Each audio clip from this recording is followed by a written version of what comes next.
ফারুক প্রসঙ্গ ঘোরায়। মেয়ের তো ভালোই বয়স হয়েছে, আজ হেরার মা বেঁচে থাকলে হয়তো বিয়েটা দিয়ে দিত, বা অন্তত ভাবতো। তোর মতে কিছু আছে এই বিষয়ে? জাওয়াত একদম সোজা গলায় বলে।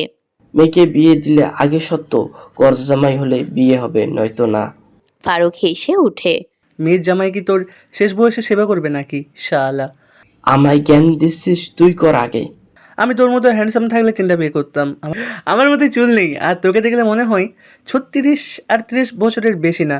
তোর কথা মতো যদি ওইভাবে অক্ষেত্য খেতাম, শহরে মেয়েদের লাইন লেগে যেত। এবার জাওয়াত খান হেসে ফেলে। সব মেয়ের জাদু, রুটিন না মানলে আবার খবর আছে, তাই তো এত ফিট। মেয়ে তো ডুপ্লিকেট ভাই। দুই বন্ধু কথা বলতে থাকে। আসলে জাওয়াত খানের জন্য মেয়ের অভাব ছিল না কখনো, কিন্তু দুইবার ধাক্কা খাওয়ার পর সে হেরাকে নিয়ে একা থাকার সিদ্ধান্ত নিয়েছে। এখন মেয়েটার এই অবস্থা দেখে মানুষটা প্রায় পাগল। মেয়ের জন্য সে সব করতে পারে। কি হচ্ছে ঝিনুক? কোথায় নিয়ে যাচ্ছিস? আন্টি, আমরা ডাক্তারের কাছে যাচ্ছি। তোমার এই একগুঁয়ে ছেলে যে ক্ষতের জায়গায় ড্রেসিং করাবে না, তা আমি খুব ভালো করেই জানি, তাই নিয়ে যাচ্ছি। কাজল খানের দিকে তাকিয়ে কথাটা বলে ঝিনুক। ছেলের এই অবস্থা দেখে কাজল ভয় পেয়েছিল। দুই ছেলের গায়ে সে আজ পর্যন্ত একটা ফুলের টোকাও লাগতে দেয়নি। রাস্তাঘাটে কত ঝামেলা হয়েছে, নাভান ইচ্ছে মতো কত মানুষকে পিটিয়েছে, কিন্তু নাভানের গায়ে হাত তোলার সাহস কারো হয়নি। আড়ালে কাজল চৌধুরীর লোকজন তাদের প্রোটেক্ট করে। গত রাতের কথা। লোকটার সাথে তোমার কি সম্পর্ক? তোমার অফিসে বারবার কেন আসে সে? আর কেন আমাকে কিডন্যাপ করলো? শামসু, লোকটার সাথে তোমার সম্পর্ক কি? ছেলের প্রশ্নে অ্যাডভোকেট কাজল খান একটু হিমশীতল হয়ে যায়। তিনি শুনেছিলেন নাভান কিডন্যাপ হয়েছিল, কিন্তু ততক্ষণে নাভান বাসায় ফিরে এসেছে।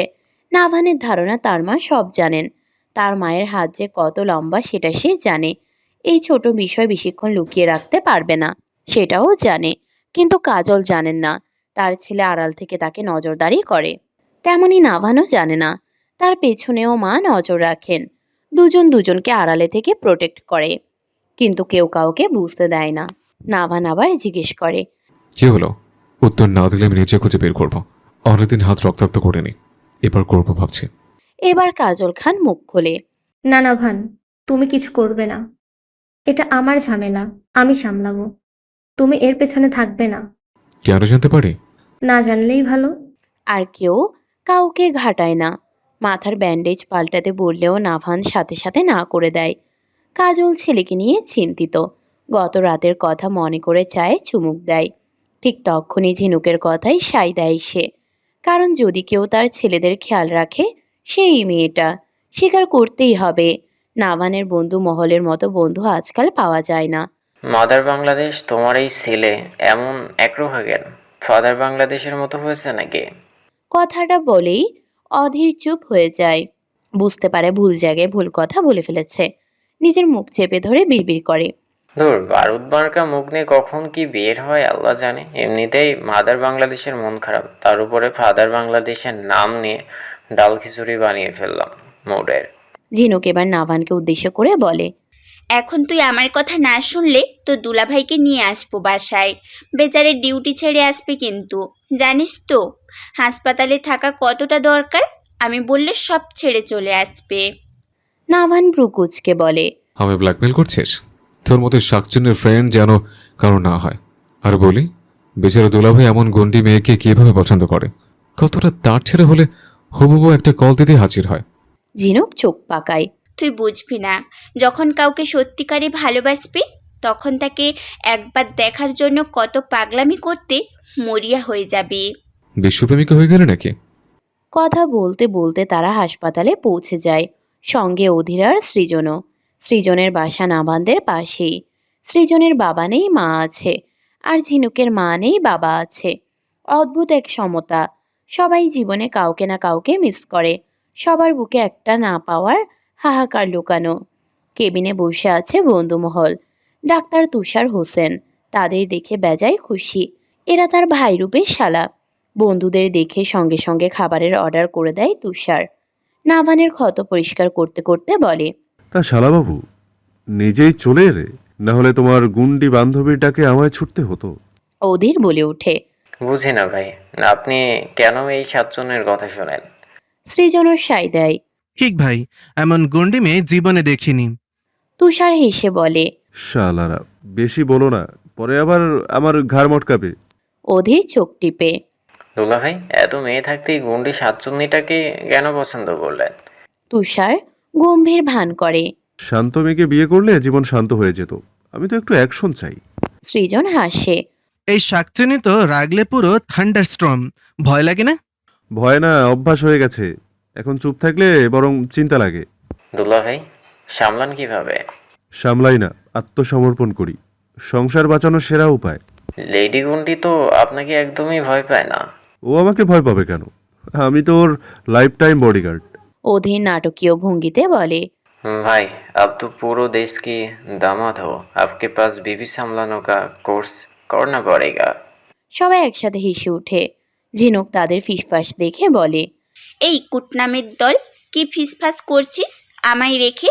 এখন থেকেই আমার বিরুদ্ধে মিটিং বসিয়েছিস? হুম হুম, যতই ঘুরি ওরাও নাটে, নাটাই তো আমার হাতে। আবার হাসির রোল। ঝিনুক তুষারকে বলে। এই তুষার, নাভানের ক্ষত যদি 2 দিনের মধ্যে ভালো না হয়, তোমার ডাক্তার লাইসেন্স বাদ করে দেব। তুষার সঙ্গে সঙ্গে নাটকীয় স্যালিউট দেয়। যথা আজ্ঞা মহারানী, আপনি যা বলবেন এই বান্দা অক্ষরে অক্ষরে পালন করবে। ঝিনুক নাভানের চুল ঠিক করে দেয়। তুষার পাশে এসে বলে। ভাই, ওষুধগুলো কিন্তু খাবেন, না হলে আমার লাইসেন্সই যাবে। এই হতভাগা দুলাভাইয়ের দিকে তাকিয়ে হলেও খেয়ে নিন। দুষ্টু মিষ্টি কথাবার্তায় সময় কেটে যায়। এক এক করে সবাই চলে যায়। ঝিনুক বাদে, সে কিছু সময় প্রিয় মানুষটার সঙ্গে কাটাবে। ঝিনুককে বিদায় দিয়ে কেবিনে ঢুকতেই তুষারের অ্যাসিস্ট্যান্ট ফরিদের সাথে দেখা। ফরিদ বলে। স্যার, ম্যাম যে এত ছেলেদের সাথে মিশে আপনার খারাপ লাগে না? আর এই নাম্বারের জন্য যে পাগল, সেদিন ক্ষত দেখে মনে হচ্ছিল ওষুধ ম্যামকেই দিতে হবে, সন্দেহ হয় না? তুষার মৃদু হেসে বলে। ভালোবাসার মানুষ তো নাভান, সেটা আমি জানি। তাকে অনেক ভালোবাসে ঝিনুক, সেটাও জানি। অধীর সৃজন তাদেরও ভালোবাসে, কিন্তু ভাইয়ের চোখে, বন্ধুর চোখে বড় বোন হয়ে, সেখানে আমি কি বলবো? ফরিদ থেমে যায়। কিন্তু স্যার। তুষার শান্ত গলায় বলে। আমি তাদের খুব ভালো করে চিনি, জানো। তারা একসাথে রাত কাটালেও আমার বিন্দু মাত্র সন্দেহ হবে না। আমি জানি তারা একে অপরকে ভালোবাসাকে সম্মান করে, আর আমার ভালোবাসার মানুষ যাদের ভালোবাসে তাদের আমিও ভালোবাসি। যাও ফরিদ, রোগীদের আসতে বলো, অনেক লেট হয়ে গেছে। তুষার চলে যায়। ফরিদ বিড়বিড় করে। খাইয়ে কাজ নাই, নিজের বউ পরিবার সারি আবার অন্যজনদের ভালোবাসা দিমু? আপন মানুষ বলতে আমরা অনেক সময় শুধু রক্তের সম্পর্ক বা সংসারের সম্পর্ক বুঝি, অথচ বাস্তবতা তার চেয়ে অনেক বড়। ভালোবাসা বা বিশ্বাস, এগুলো কোনো সম্পর্কের নাম দেখে জন্মায় না। জন্মায় আচরণ, সময়, দায়িত্ব আর আন্তরিকতা থেকে। অনেক সময় রক্তের সম্পর্কের মানুষ পাশেই থাকে না, অথচ কোনো বন্ধু, সহপাঠী বা কলেজের বেস্ট ফ্রেন্ড কঠিন সময়ের ছায়ার মতো দাঁড়িয়ে থাকে। তখন প্রশ্ন আসে, তাকে কি ভালোবাসা বা বিশ্বাস করা যাবে না, শুধু সে আপন নয় বলে? আসলে ভালোবাসা 2 ধরনের।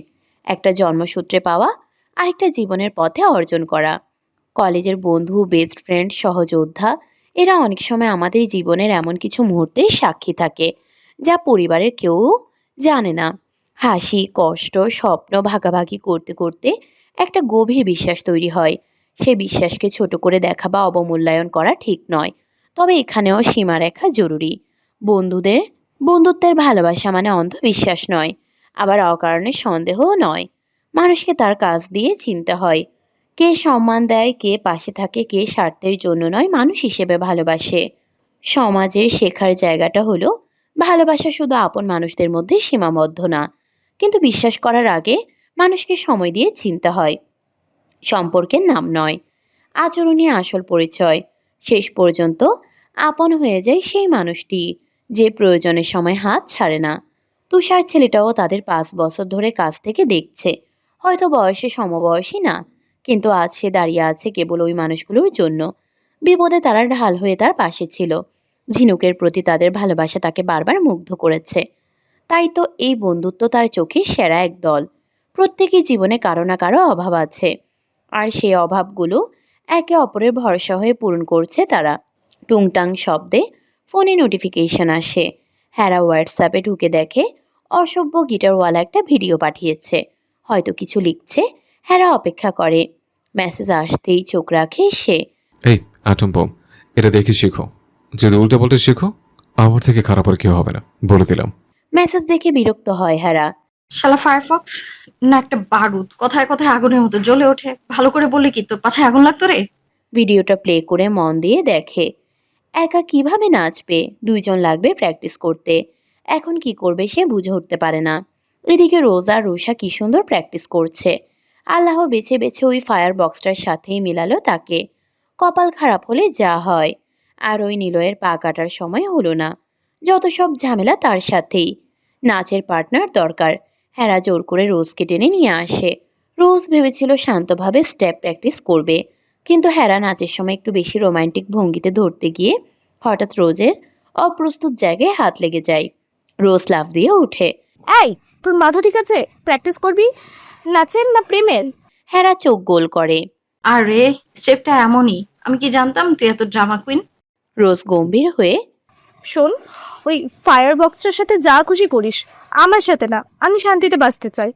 হেরা ঠোঁট কামড়ে হেসে ফেলে। আচ্ছা আচ্ছা, রাগ করিস না, কিন্তু সত্যি বল স্টেপটা কেমন হলো? রোজ এবার সিরিয়াস হয়ে স্টেপ ঠিক করে দেয়। দুজন আবার প্র্যাকটিস শুরু করে। হাসাহাসি, ঠাট্টা, ভুলভাল স্টেপ সব মিলিয়ে ঘর ভরে ওঠে। হেরা মাঝে মাঝে ভিডিওটা দেখে নেয়। মনে মনে ভাবে, ফায়ারবক্স তুই আগুন হোস, কিন্তু আমি তো বারুদ না, আগুনকে নিয়ন্ত্রণ করতেও জানি। ভাই, নাচ প্র্যাকটিস করছিস নাকি আমাকে হার্ট অ্যাটাক দেওয়ার প্ল্যান? হেরা মলিন মুখে তাকায়। সে কি করবে? স্টেপটাই এমন, কাঁধে হাত দিতে হবে, পেটে হাত রাখতে হবে।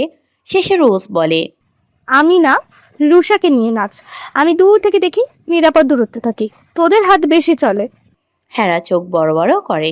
দেখ, এমন করিস না প্লিজ, ওই অশুভ গিটারওয়ালার থেকে ভালো পারফর্ম করতে হবে। কথাটা খুব বিশ্বাসের সাথে বলে হেরা।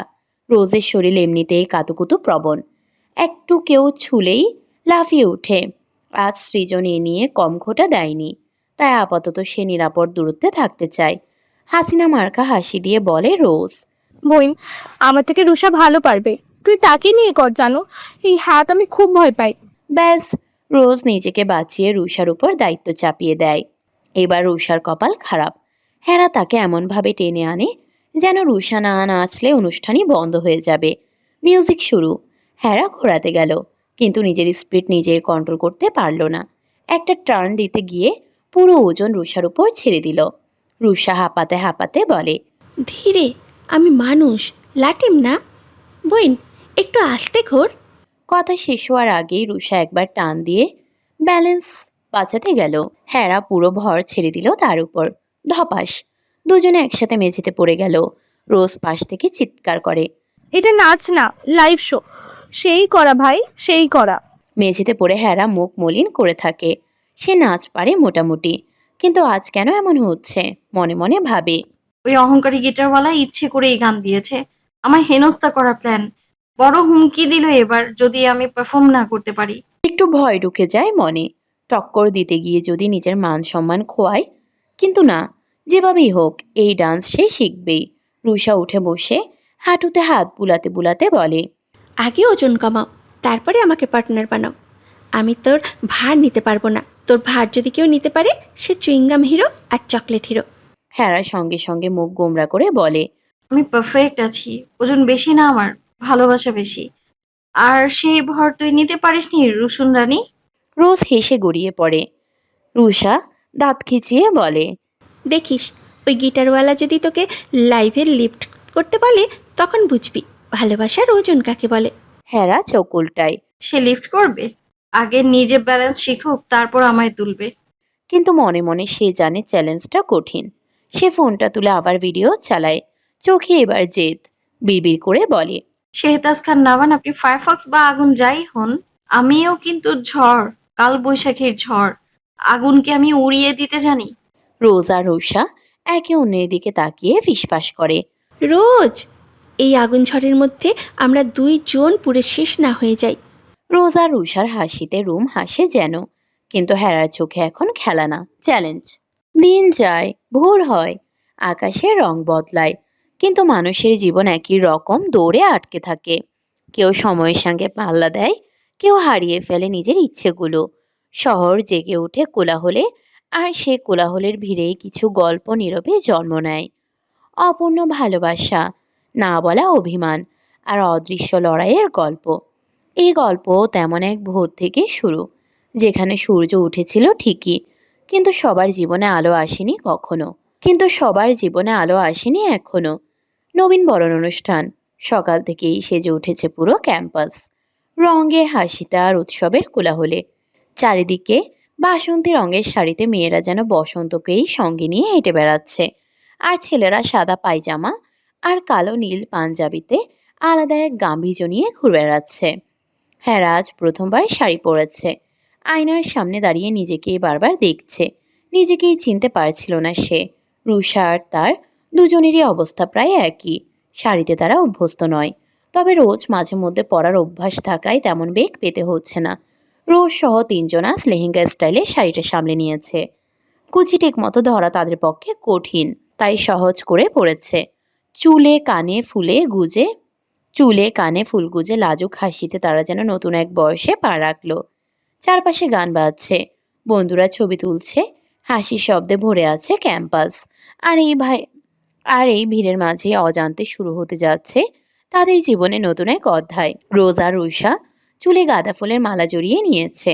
হালকা দোল খাওয়া ফুলগুলো তাদের হাসির সঙ্গে যেন আরো উজ্জ্বল হয়ে উঠেছে। আর হেরা, সে আজ আলাদা। লম্বা চুলগুলো খোলা, তার উপর বেলি ফুলের মালা এমনভাবে জড়িয়ে আছে যেন সুবাস ছড়িয়ে চারপাশ থমকে দিতে চায়। আজ তাকে দেখলে মনে হয় ক্যাম্পাসের অর্ধেক ছেলেরই দৃষ্টি এসে আটকে যাবে তার চুলের ঢেউয়ে। গাঢ় কাজল চোখ দুটোকে আরো গভীর করে তুলেছে ছোট কানের দুল আর দুহাত ভরা চুরির টুংটাং শব্দে। তার হাঁটা যেন আলাদা এক ছন্দ তৈরি করছে। হেরাদের গ্রুপের থিম লাল কালো, তাই হেরা লাল কালো কম্বিনেশনে লেহেঙ্গা স্টাইলে শাড়ি পরেছে। খুব বেশি সাজ নয়, তবু তার দিক থেকে চোখ ফেরানো দায়। কেউ সরাসরি তাকাচ্ছে, কেউ আর চোখে, কিন্তু সবাই একবার না একবার তাকাচ্ছে। রোজ আর রুষাকে কম সুন্দর লাগছে না। তিনজন একসঙ্গে দাঁড়ালে যেন উৎসবের রং আরো গাঢ় হয়ে উঠছে। নিলয় দূর থেকে হেরাকে দেখেই থমকে যায়। এতদিন যাকে চুপচাপ ভালোবেসেছে, আজ তাকে যেন নতুন করে দেখছে সে। বুকের ভেতর ধক ধক শব্দটা নিজের কাছেই অচেনা লাগে। আর নাভান ভিড়ের মাঝেই দাঁড়িয়ে আছে, মুখে স্বাভাবিক উদাসীনতা। হেরার সঙ্গে তার সে অনাকাঙ্ক্ষিত বিয়ের কথা মনে পড়তেই বুকের ভেতর অদ্ভুত এক চাপা ব্যথা ওঠে। চোখ একবার তার দিকে যেতে চায়, কিন্তু সে নিজেকেই থামিয়ে দেয়। না, সে তাকাবে না। এই সুন্দরী মেয়েটার দিকে তাকানোর অধিকার যেন তার নেই, অথবা সে নিজেই সে অধিকার স্বীকার করতে চায় না। তবু অদ্ভুতভাবে যতবার সে চোখ সরিয়ে নেয়, ততবারই ভিড়ের মাঝে লাল কালো রংটা আবার তার চোখে এসে পড়ে, আর অজান্তেই শুরু হয়ে যায় এক অস্বীকার করা অনুভূতির গল্প। দূর থেকে সবটা দেখছিল নাভান। নিলয় হঠাৎ ভিড় ঠেলে হেরার দিকে এগিয়ে আসছে। তার চোখের সেই অস্থিরতা, মুখে লুকানো উচ্ছ্বাস। নাভানের চোখ এড়ায় না। অকারণে বুকের ভেতরটা শক্ত হয়ে আসে তার। এক মুহূর্তের জন্য চোখ থেমে যায় হেরার উপর, তারপরে সে মুখ ফিরিয়ে নেয়। ভিড়ের মাঝেই ধীরে ধীরে সরে যায় অন্যদিকে, যেন কিছুই দেখেনি, কিছুই অনুভব করেনি। এদিকে নিলয় প্রায় দৌড়েই এসে থামে হেরার সামনে। হাঁপাতে হাঁপাতে কয়েক সেকেন্ড শুধু তাকিয়েই থাকে, যেন কথাগুলো গুছিয়ে নিতে পারছে না। তারপর হালকা হেসে বলে, হেরা বোন, সত্যি তোমায় আজ অন্যরকম সুন্দর লাগছে। কে বলেছে এই রূপে এসে ছেলেদের হার্টের রোগের কারণ হতে? তার কি খুব দরকার ছিল? হেরা একটু অপ্রস্তুত হয়ে চুরি নাড়াতে থাকে। নিলয় আবার বলে, এই রংটা যেন তোমার জন্য বানানো হয়েছে। জানো ছেলেরা কেমন হাঁ করে দেখছিল তোমায়? রোজ আর রুষা পাশে দাঁড়িয়ে মুচকি হাসে। হেরা লজ্জা লুকাতে অন্যদিকে তাকায়, কিন্তু ঠোঁটের কোণে অজান্তেই হাসি চলে আসে। নিলয়ের চোখে তখন শুধু মুগ্ধতা। এতদিনের চেনা মেয়েটাকে আজ নতুন করে আবিষ্কার করার বিস্ময় মিশে আছে সেখানে। আর ঠিক সেই সময় দূরে কোথাও দাঁড়িয়ে না থেকেও নাভানের না থাকানো দৃষ্টিটা যেন অদৃশ্যভাবে এই মুহূর্তের ভিতরেই রয়ে যায়।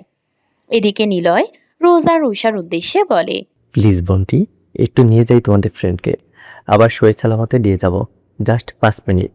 ওকে, তার জন্য কিন্তু ট্রিট চাই। এই নাও ক্রেডিট কার্ড, যত লাগে খাও। রোজ গভীর শ্বাস ফেলে বলল, দোস্ত, এমন একটা ছেলে কই পাবো? কথায় কথায় ক্রেডিট কার্ড বের করে বলবে যা ভালো লাগে নিয়ে নাও। রুষা মলিন মুখ করে বলে, আর শপিংয়ে গেলে একটা ড্রেস পছন্দ হলে বলবে এইটা না, পুরো দোকানটাই প্যাক করে দেন। আমার ভালোবাসার জন্য। রোজের মুখেও আফসোসের সুর। হ্যাঁ, আর মাঝে মাঝে কোলে তুলে বলবে চলো, হাঁটতে হবে না। রুষা কপালে হাত রেখে ভাবুক ভঙ্গিমা করে বলে, দোস্ত, এগুলো তো উপন্যাসে থাকে, বাস্তবে ছেলেরা আগে জিজ্ঞাসা করে ডিসকাউন্ট আছে তো ভাই। রোজ মাথা নেড়ে বলল। তাহলে বাস্তব প্রেমে কি এগুলো নাই? রুষা একটু মুচকি হেসে বলল, বাস্তবের প্রেমে ক্রেডিট কার্ড নাই, বিকাশ ব্যালেন্স চেক করা হয়, আর কোলে তোলার বদলে দুইজনেই এক ছাতার নিচে ভিজে ফেরে। রোজ হেসে বলল। মানে রাজকুমার নাই তাহলে বান্ধবী? রুষা মাথা নেড়ে মলিন মুখ করে বলে, আছে, কিন্তু মাসের শেষে বেতন শেষ হলে রাজত্বও শেষ হয়ে যায় তাদের। রোজ চুপ করে ভাবল, আসলে কি টাকা এসবেই লাইফে? তাহলে বড়লোকদের মধ্যে কেন বিচ্ছেদ হয়? জানিস রসুন নানি, তবু মাঝে মাঝে মনে হয় কেউ থাকুক যে না বললেও বুঝবে মনের সব কথা। রুষাও যেন বুঝলো রোজের কথা, সেও সহমত দেয়। ওইটাই আসল গোলাপ ফুল, যে 100টা জিনিস কিনে দেয় কিন্তু পাশে থাকে না, যে একটা জিনিস কিনতে না পারলেও পাশে বসে বলে মন খারাপ কইরো না, ওইটাই বাস্তবের হিরো রে গোলাপ ফুল। রোজ এবার বাস্তবতায় ফিরে আসে, লাইক তারা ইমোশনাল হয়ে যাচ্ছিল। এমন ভণ্ডদের মুখে ইমোশনাল কথা যে মানায় না। রোজ রুসুন রানীর দিকে তাকিয়ে বলল, মানে উপন্যাসের ভালোবাসা চোখে লাগে আর বাস্তবের প্রেম মনে লাগে। উপন্যাসের ভালোবাসা আমাদের আকৃষ্ট করে, তাদের অনুভূতির প্রেমে ফেলে, কিন্তু আসলে বাস্তবতার সঙ্গে তখনই মিল পায় যখন মানুষ দুটির মেন্টালিটি এক হয়। বুঝলি রোশন রানী? রুষা বলল। একদম, উপন্যাসে নায়করা কোলে তুলে নেয়, বাস্তবে হাতটা শক্ত করে ধরে রাখে। এই ধরার মাঝেও সুখ পাওয়া যায় যদি ভালোবাসা থাকে, অনুভূতি থাকে। চাইলে কিন্তু আমিও কোলে নিতে পারি লাল গোলাপি। পিছন থেকে কারোর এমন কথায় ঘুরে তাকায় দুই রমণী। ঘুরে দেখে নীল পাঞ্জাবি পরিহিত দুই সুদর্শন পুরুষ তাদের দিকে তাকিয়ে আছে। রুষা অধীরের কথার জবাব দেয়, আপনার কোলে ওঠার কোনো শখ নেই। পাশ থেকে সৃজন বলে ওঠে, উফ শালিকা, একবার কোলে উঠে দেখো আর নামতে চাইবে না। আর এই যে 1.5 ব্যাটারি গোলাপ ফুল, চাইলেও আমি উপন্যাসের নায়কদের মতন হুটহাট কোলে তুলে ঘোরাতে পারবো, ক্রেডিট কার্ডও দিতে পারবো। আমরা কিন্তু কম কিছু না, বুঝলে, তোমাদের উপন্যাসের নায়কদের থেকে। সৃজন রোজের সামনে এসে হিরো ভাব নিয়ে বলে কথাটা। তাদের আজ নিয়ত, দুই বন্ধু যেভাবেই হোক এই রমণীদের পটাবে। তাদের ক্লাসের একজনের কাছ থেকে শুনেছে মেয়ে দুটো উপন্যাসের ভক্ত। অধীরা সৃজন আজ নিজেদের এমনভাবে ফিট রেখেছে, একদম উপন্যাসের নায়ক টাইপ। চুলে একটু বাতাস লাগলেই দোল খাচ্ছে, আর মনে হয় ব্যাকগ্রাউন্ডে গান বাজছে, আর হাঁটলেই যেন স্লো মোশন চলছে। ইস, পুরাই সুপারস্টার। কাল রাত থেকে দুজনেরই সিদ্ধান্ত আজ প্রেমিকাদের সামনে নিজেদের উপন্যাসের ছেলেদের মতো প্রমাণ করবে।